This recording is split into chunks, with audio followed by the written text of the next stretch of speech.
Son las 6:30 de la mañana en Lima. Miles de mujeres se preparan para salir de casa, pero antes de cruzar la puerta, se miran al espejo y se hacen una pregunta que ningún hombre se hace. ¿Esta ropa es segura para viajar? Gloria Corcuera, de 34 años, madre y trabajadora de una tienda de ropa, se hace siempre esta pregunta. La vestimenta también, la he cambiado también bastante. Patricia Escalante, de 22 años y estudiante universitaria, también se pregunta lo mismo. Me ha gustado vestirme de una forma, de una manera, que en la calle es totalmente incómodo. Desde los 13 años, desde que Patricia empezó a transportarse sola, ha tenido que calcular cada decisión, qué ponerse, por dónde ir, a qué hora salir. Según cifras del Ministerio de Transportes y Comunicaciones, MTC, cada día, aproximadamente 2,5 millones de mujeres peruanas viven con una realidad brutal. Sufrieron acoso por primera vez en el transporte público cuando eran adolescentes, y desde entonces viven en modo supervivencia.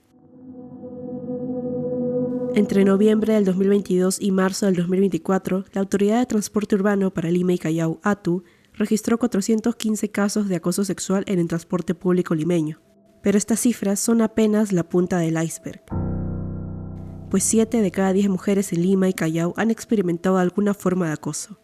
La pregunta no es si les ha pasado, sino cuántas veces.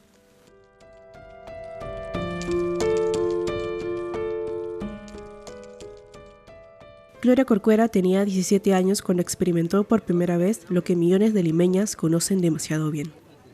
Estudiaba cerca del centro de Lima y tomaba la combi por la avenida Arequipa.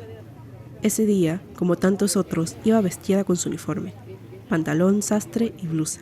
Cuando tenía 17 años y ya tenía que ir, ¿no?, a estudiar, en ese tiempo estudiaba por la avenida Arequipa y me iba en la D. O sea, el carro estaba full y de repente un señor se me pegó, bastante un señor mayor, se me pegó y empezó a sobarse y entonces yo me puse de costado, me cambié y el señor seguía sobándose. Y entonces yo le dije, ¿qué tiene? Y se hizo el loco. Bueno, le insulté y la gente lo sacó del carro, ¿no?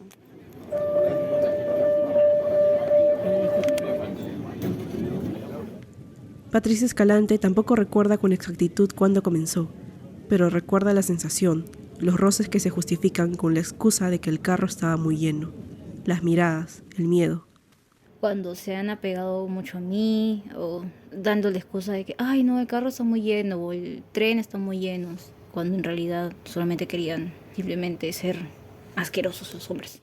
Lamentablemente, la experiencia de Gloria y Patricia no son únicas. La ATU reportó 377 casos de acoso sexual entre 2022 y enero del 2024, en los principales sistemas de transporte masivo de la ciudad, el Metropolitano, un sistema de buses rápidos, los corredores de buses urbanos y la línea 1 del Metro de Lima. Las denuncias subieron de 112 casos en 2022 a 237 en 2023, y la tendencia continúa. Hasta noviembre del 2024 se registraron 256 casos solo en el Metropolitano, un incremento de 128% respecto al 2022.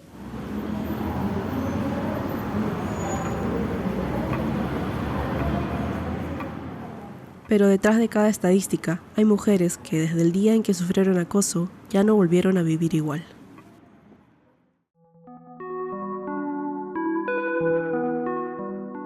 Lo que las estadísticas no muestran es lo que viene después del acoso, la transformación de cada decisión cotidiana en una estrategia de supervivencia. Gloria no solo aprendió a defenderse, sino también aprendió a restringir su propia vida. Bueno, ahora ya tomo otras rutas, ¿no? Me voy en moto al paradero. Trato de, como hay aplicativos de taxis que cobran cómodo, me voy en taxi. Y ya no evito roces, evito que me molesten y sí. Patricia también lo hizo. En su casa se siente libre, pero en las calles es diferente. Me ha gustado vestirme de una forma, de una manera, que en la calle es totalmente incómodo. Bueno, en mi casa me puedo sentir libre, pero salir de ahí, que me miren los hombres, que me juzguen por simplemente mostrar un poquito de piel, o cuando estoy usando falda y tener que siempre pensar, no, tengo que usar un short porque van a verme por detrás. Así como Gloria y Patricia, miles de mujeres limeñas han modificado su guardarropa completo. Nada de faldas, nada de shorts, nada de escotes, solo ropa holgada. Incluso con el calor de Lima es insoportable. Se visten pensando en el transporte, no en lo que quieren usar. Calculan cada prenda pensando en las escaleras, en el viento, en las miradas.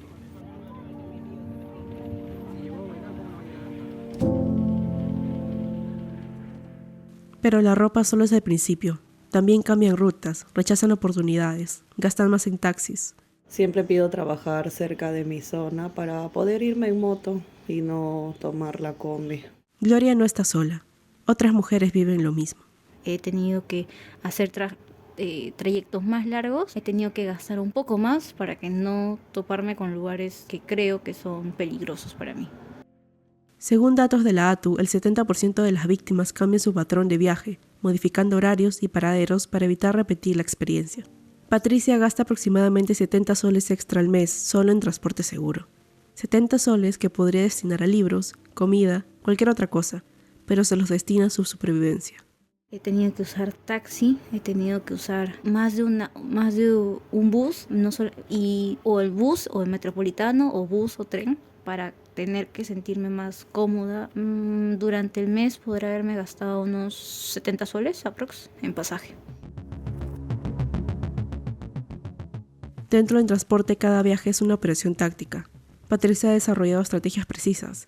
En el bus, solo los asientos individuales. En el metropolitano, pegada al conductor. En el tren, contra la ventana. Cualquier posición que minimice el contacto con extraños.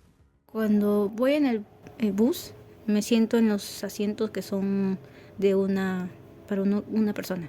Cuando voy a veces en el metropolitano, intento estar cerca, pegada al chofer, porque es el lugar más libre y más tranquilo que puedo estar.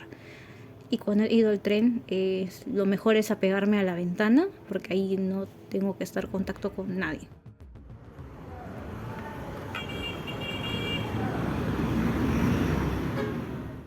Estas estrategias se volvieron automáticas para Patricia desde que tenía 13 años, la edad en que una niña debería preocuparse por la escuela, por sus amigas, por descubrir quién es, no por cómo sobrevivir en el camino. Me da ansiedad de saber que en algún momento me puede pasar algo. Agradezco mucho que hasta ahora no me ha pasado algo peor. Cambiar de ropa, de rutas, de horarios, gastar más, limitar la propia libertad, vivir en alerta constante, son estrategias que tienen un nombre en psicología: hipervigilancia. Para Marcia Melgarejo, psicóloga social comunitaria especialista en trabajo con poblaciones vulnerables con enfoque de género, este fenómeno tiene raíces que van más allá del momento del acoso. También es importante precisar que no solo se trata de estar atento, ¿no? El estar atento no es hipervigilancia, sino es más, involucra más todo un proceso detrás, ¿no? También la activación sostenida, el hecho de que estar, ¿qué pasará, no? De manera que todo el día, en un largo transcurso del tiempo, afecta a nuestro sistema nervioso, ¿no? Incluso cuando no existe un peligro inmediato. Una mujer que se encuentra en un estado de acoso constante tiene el mismo nivel de hipervigilancia que pues personas que han ido a estados de guerra. El mismo nivel de hipervigilancia que en contextos de guerra. Esa es la realidad que viven Patricia, Gloria y miles de mujeres cada día en el transporte público de Lima. Y las consecuencias no se quedan solo en lo momentáneo. Genera ansiedad crónica porque vives constantemente con el ¿qué va a pasar?, ¿no? ¿Cómo va a suceder mi entorno? También insomnio porque no puedo dormir, no sé qué va a pasar en mi entorno, no sé si mañana va a suceder algún tipo de acoso en el transporte público, porque pues somos mujeres, muchas veces trabajamos, entonces tenemos que utilizar el transporte público diario, ¿no? También agotamiento emocional, irritabilidad por lo mismo del cansancio, por el mismo del insomnio, por lo mismo del agotamiento. Ansiedad crónica, insomnio, irritabilidad, síntomas similares al estrés postraumático, pero también hay un costo en lo psicosocial: pérdida de autoestima, reducción de autonomía, limitación para transitar libremente en el espacio público y un costo económico real. No solamente afecta a estas situaciones de alteraciones psicológicas, ¿no? Estados psicosociales como, por ejemplo, la pérdida de autoestima, ¿no? Muchas mujeres internalizan eso de, pues, debemos protegernos, ¿no? Y para protegernos debemos modificarnos a nosotras mismas, la forma en la que vestimos, la forma en la que caminamos, por dónde caminamos. Voy a tener otras alternativas como ya el transporte privado, que vendría a ser los taxis, ¿no? Que tendría que gastar más, tendría que invertir más, ¿no? Y para eso tengo que trabajar más. ¿Pero por qué este problema persiste? ¿Por qué se normaliza hasta el punto en que las víctimas son quienes modifican sus vidas en lugar de los agresores? Vanessa Arias es presidenta de Paremos el Acoso Callejero, organización feminista que desde hace años trabaja en visibilizar y combatir esta forma de violencia de género en los espacios públicos. Para ella, el problema no solo es individual, es estructural.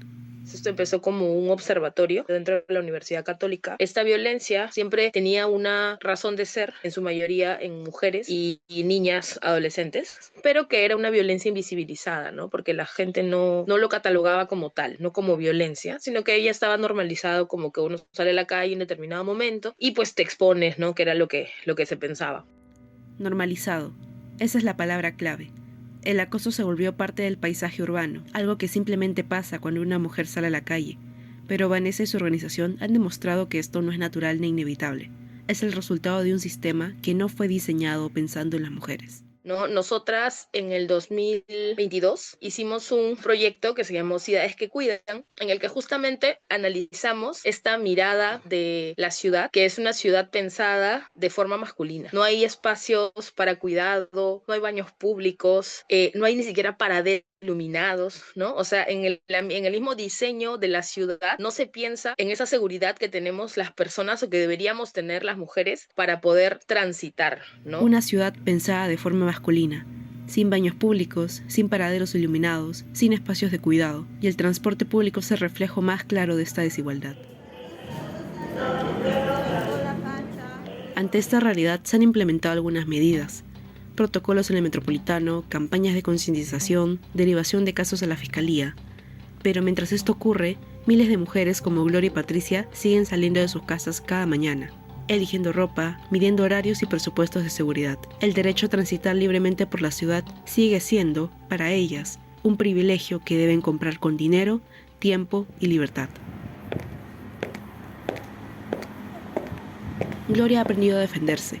Insulta a sus acosadores, pone su cara ruda y sigue caminando, pero en el fondo sabe que no debería ser así.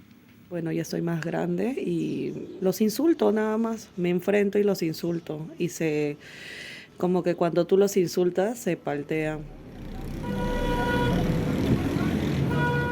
Sobrevivir al camino no debería ser una hazaña, pero en Lima aún se visten pensando en sobrevivir, no en vivir.